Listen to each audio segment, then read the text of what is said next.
Bismillahirrahmanirrahim. Assalamualaikum warahmatullahi wabarakatuh. Perkenalkan, nama saya Nur Amalia, mahasiswa YN Pontianak, program studi manajemen dakwah, semester 3, kelas A, Fakultas Usuluddin Adab dan Dakwah.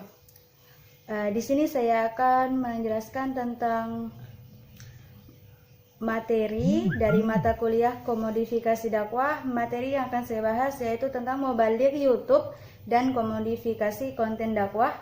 Dosen pengampu yaitu Dr. Samsul Hidayat MA.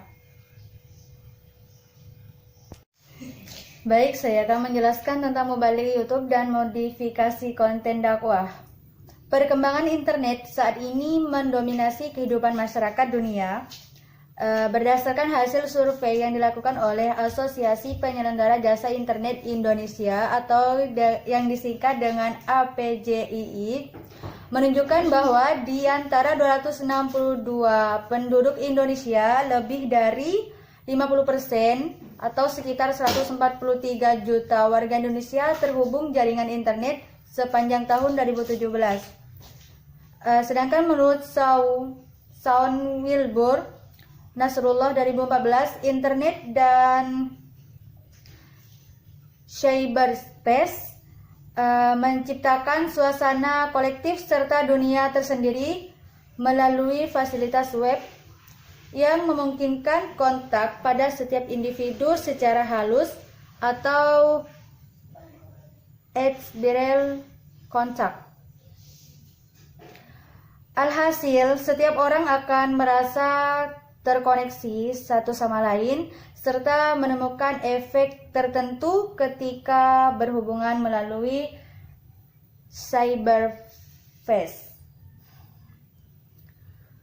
Internet dalam praktiknya mampu memberikan ruang tersendiri bagi para penggunanya. Lebih lanjut, internet mampu menjadi ruang publik yang memfasilitasi para pengguna untuk dapat berkomunikasi dan saling bertukar pendapat. Tak terkecuali banyaknya spekulasi dan argumen yang saling dipertukarkan turut menjadi bagian dari arus informasi yang tercipta pada ruang publik melalui internet. Hal ini yang juga terjadi dalam konteks keberagaman di Indonesia. Media sosial YouTube dan kepopulerannya di masyarakat Indonesia.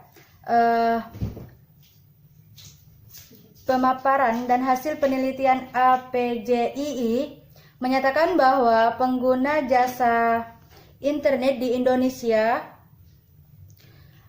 lebih dari setengah penduduk Indonesia. Dengan kata lain, popularitas pengguna internet di Indonesia cukup terbilang banyak, sedangkan kepopuleran internet di dalam dunia ada sekitar 53% dengan jumlah pengguna internet sebanyak 4.021 miliar jiwa dari total penduduk dunia secara keseluruhan, yakni sekitar 7.593 miliar jiwa. Dari perbandingan tersebut, rincian pengguna internet di seluruh dunia terbagi dalam beberapa bagian, yaitu pengguna internet secara keseluruhan sebanyak 4.021 miliar jiwa atau 53%, pengguna internet yang aktif bermedia sosial sekitar 3.196 miliar jiwa atau 42%, serta yang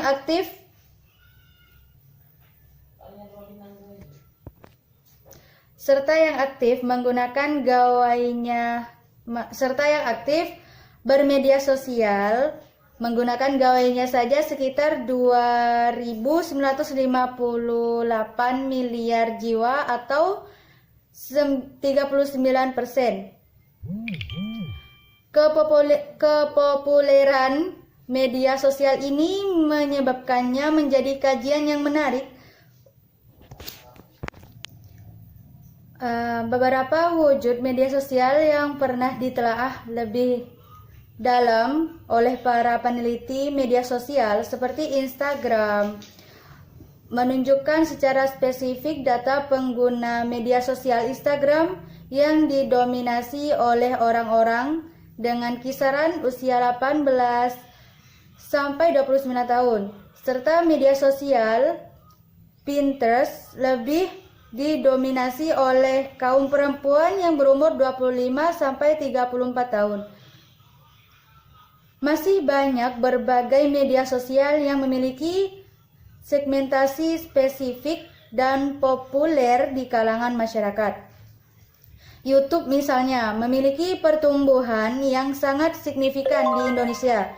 Sejak Januari 2016 hingga Januari 2017, durasi penonton YouTube masyarakat Indonesia meningkat 155%. Dengan jumlah konten yang diunggah di Indonesia naik hingga 278%. Dari tahun 2016, tidak mengherankan apabila popularitas YouTube di Indonesia sangat kuat sehingga muncul banyaknya komunitas YouTube di penjuru Indonesia. Komunitas-komunitas YouTube penjuru Indonesia ini memanfaatkan YouTube bukan hanya sekedar menjalin koneksi antar wilayah, melainkan juga sebagai upaya eksistensi diri. YouTube memberikan berbagai dampak nilai-nilai bagi para penggunanya. YouTube tidak lagi sebagai media berkomunikasi, melainkan juga dijadikan ajang mencari popularitas. Pengguna YouTube semacam ini menyebutkan terjadinya adaptasi antar budaya yang pada akhirnya bertransisi dari budaya lama ke budaya baru. Menurut Chen dan Stratosta 2005 menyatakan ada 5 tahapan dalam proses transisi adaptasi antar budaya. Yang pertama, masyarakat atau pengguna YouTube merasa bahagia dan budaya barunya terhadap eksistensi YouTube. Yang kedua, munculnya perasaan tidak nyaman karena menemukan sisi lain dari budaya baru tersebut karena nilai-nilai yang ada masih kurang familiar. Ketiga, muncul penyesuaian terhadap budaya baru tersebut. Dan yang terakhir itu keempat, bentuk penyesuaian terhadap kebaruan dari budaya baru yang diterimanya. Konsep yang dilontarkan oleh Chen dan Starosta 2005 tersebut memang tidak bisa dimungkiri. Kejenuhan yang muncul karena televisi dianggap kurang memberikan hiburan menyebabkan para konten kreator berbondong-bondong menunjukkan eksistensinya membuat channel YouTube sendiri sebagai penyejuk kejenuhan masyarakat Indonesia terhadap televisi negeri maupun swasta. Banyak artis YouTube yang dikenal sebagai YouTuber viral layaknya artis papan atas seperti Ria Ricis, Raditya Dika, Atta Halilintar, Karin Novilda, Yonglex, dan banyak lagi. Bahkan beberapa artis televisi juga mulai berbondong-bondong untuk membuat kanal YouTube-nya sendiri memberikan ruang eksistensi.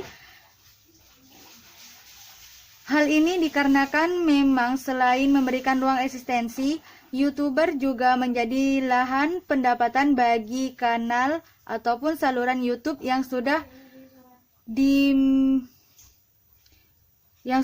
dimonetisasi melalui iklan-iklan yang ada di dalamnya.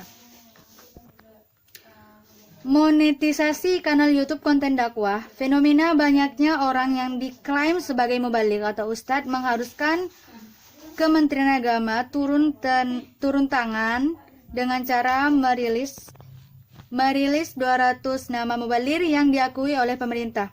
Sikap demikian dilakukan karena banyaknya mubaligh yang terkenal melalui media sosial membawa ideologi atau persepsi yang beraneka ragam. Perbedaan pendapat yang disampaikan para mubalik tersebut ditakutkan dapat merusak persatuan masyarakat. Uniknya, dari 200 nama mubalik yang dirilis oleh Kementerian Agama, nyatanya justru kurang dikenal oleh kebanyakan orang, terutama bagi mereka generasi milenial saat ini. Tercatat hanya beberapa ustadz senior yang masuk ke dalam 200 nama mubalik yang dirilis oleh Kementerian Agama dan dikenal oleh generasi saat ini karena sering melakukan syiar melalui media televisi ataupun media massa lainnya. Mereka adalah Dede Rosida atau disebut dengan Mamah Dede, MH Ainun Najib, maupun Muhammad Quraisy Shihab. Kepopuleran para mubalik di YouTube mampu melebihi 200 nama mubalik yang dirilis oleh Kementerian Agama. Kepopuleran tersebut terlihat dari kanal YouTube UAS Daily Life yang sudah mengunggah sebanyak 871 video sejak 15 Desember 2017 dengan pengikut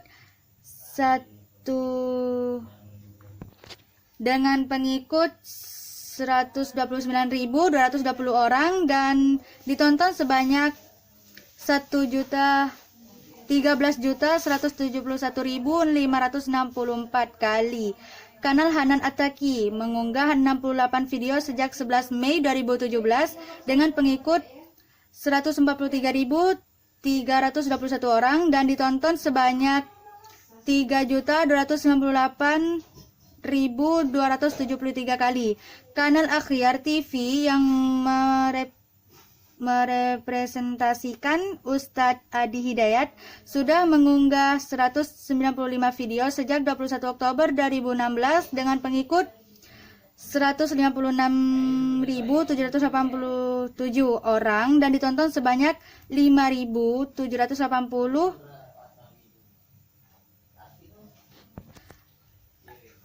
sebanyak 5.380.363 kali. Dan kanal Khalid Basalamah sudah mengunggah 1.113 video sejak 7 Februari 2013 dengan pengikut 583.482 orang dan videonya sudah ditonton sebanyak 55.844.600 kali.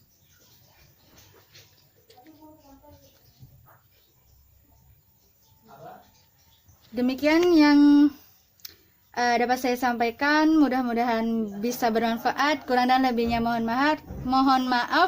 Wallahu muwaffiq ila aqwamit thoriq. Wassalamualaikum warahmatullahi wabarakatuh.